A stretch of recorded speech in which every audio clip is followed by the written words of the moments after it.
What is going on, everybody? Ed here, and today we are going to be taking a look at the high grade, the Ez-8. Yes, really love this kit. Tatsu sent this to me. Again, for the review, I'd like to thank Tatsu Hobby for their generous sponsorship with me and partnership with me. And if you want to pick this guy up, check it out at tatsuhobby.com for Kudobikiya kits, model kits, Zoid kits, and pretty much everything else new and exciting you can think of is at Tatsu Hobby. Now, this kit was highly anticipated, and really everybody wanted a high-grade Ez-8, and I know there's the old one, and I actually have it right here. And Patrick, old buddy, if you're watching this, yes, I still have your old Ez-8. Patrick, let me real talk, yo, for a minute. Patrick was a good buddy of mine, is a good buddy of mine. Really not sure how to pronounce his last name, McKernan, something like that. But when I first got into Gundams, like 5 years ago, he was basically encouraging me to, he's like, you have such good skills for a kid your age, and you're really good at this, and he's like, you gotta go pro with it, you gotta go big with it. And that was like the first time anyone was like, Ed, you really gotta do, good with your Gunpla. And I have acquired many of his kits over the years, and I really can't thank him enough for that. And I don't even know if he watches my videos anymore, because we just haven't really talked as much as we used to, and things are different. But the Ez-8 was one of the first kits I got from him, along with a ashtray. What is it? I forget what it's called, but it's one of the ashtray ones with the flight pack and Luna's high grade Zaku. But anyway, back to the Ez-8.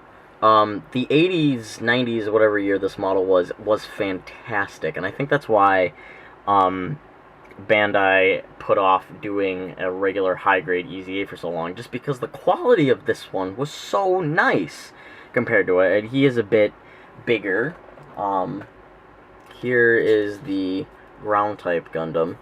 So, if I move these over a bit, you can see that the Ez-8 was probably not supposed to be bigger than the high-grade ground-type. So, I guess with the new release of the Blu-ray version of the 8MS Team box set, they decided to make a Ez-8, which I'm really happy about, because this kit came out fantastically, and it matches, and it's in scale with everything, and it's beautiful, and people can finally make awesome 8MS Team dioramas. Not that I already haven't seen them, but oh god, the work people have done on these Ez-8s is just beautiful.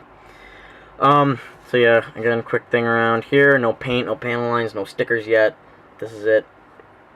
Head is on a double ball joint system. The arms will move in and out of a polycap joint on a ball joint in the chest. The arms will move up about that far, rotate at the upper part of the arm, double jointed elbow and ball jointed hands. And you get a ball jointed waist, well, double ball jointed waist, except the second one doesn't move that much. I do believe, if I'm not mistaken, you can pull the chest. Yeah, you can pull the chest off, and you can see a lot of the internal details. Ooh, pull its chest off. Ooh, senpai. But yeah, that comes off, and that's cool. Front skirts can be separated, but they're on little ball joints.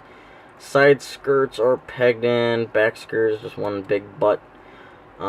Rotation here with they're pegged in, they're not ball joints, it's pegged in, so you get a rotation here like that, and then these will bend, then that rotates up there.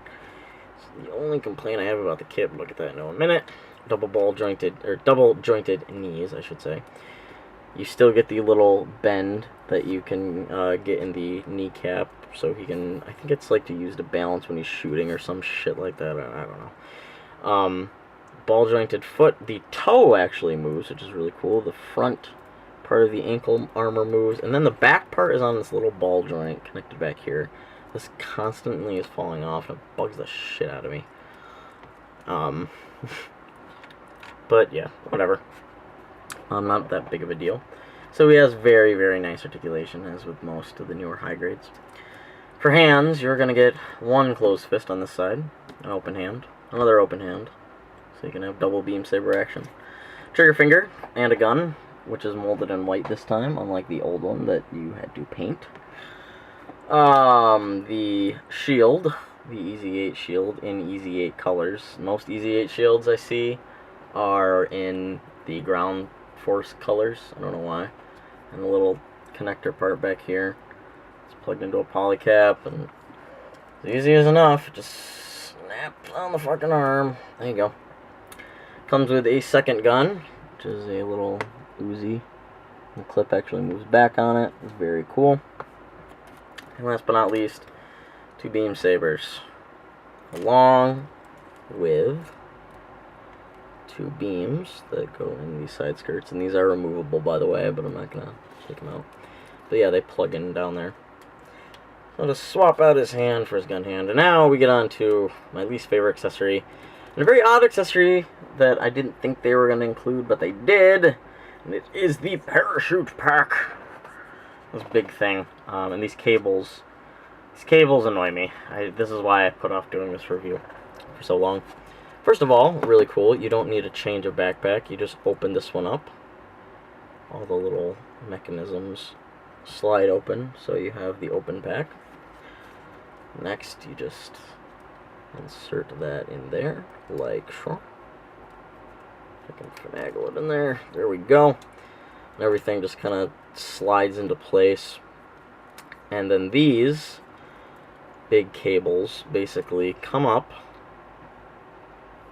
and they go through the, I'm trying to remember how it actually goes through. They come up, go through the little loops in the shoulder armor, yeah, they come down here, and then there's these little stickers that clamp them in place. And it's really hard to get them closed, because they lose their stickiness after a while. I'm not going to do the other one, I'm too lazy. But, yeah, that's essentially how you connect them. It's with these little foil stickers. Comes with a bunch of them, so if you use one, you can redo it. And it also comes with stickers, 8th MST, or EF, GF, or Federation Ground Forces, and all the other little stickers and markings, decals you could ever want. But yeah, I don't really like this whole thing with the backpack, so I probably won't leave that on there permanently. And he looks great next to all my other little ground forcey type kits. Not really sure how I'm gonna paint this one. Probably just weather the crap out of it because it's a ground force unit.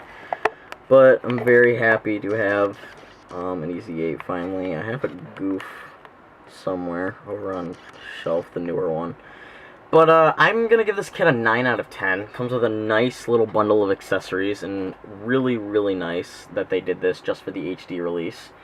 And also, the whole HD release thing includes a 10-minute fight scene with the Ez-8 and a goof flight type. So if you get a minute, check that out. It's an all-new fight scene that the Unicorn animators did, I'm pretty sure.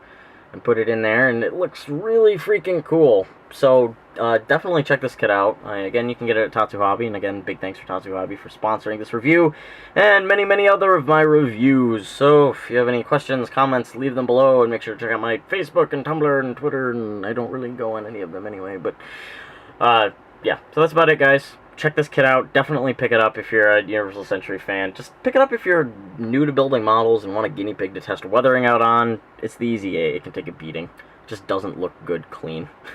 That's about it, guys, and I will see you all next time.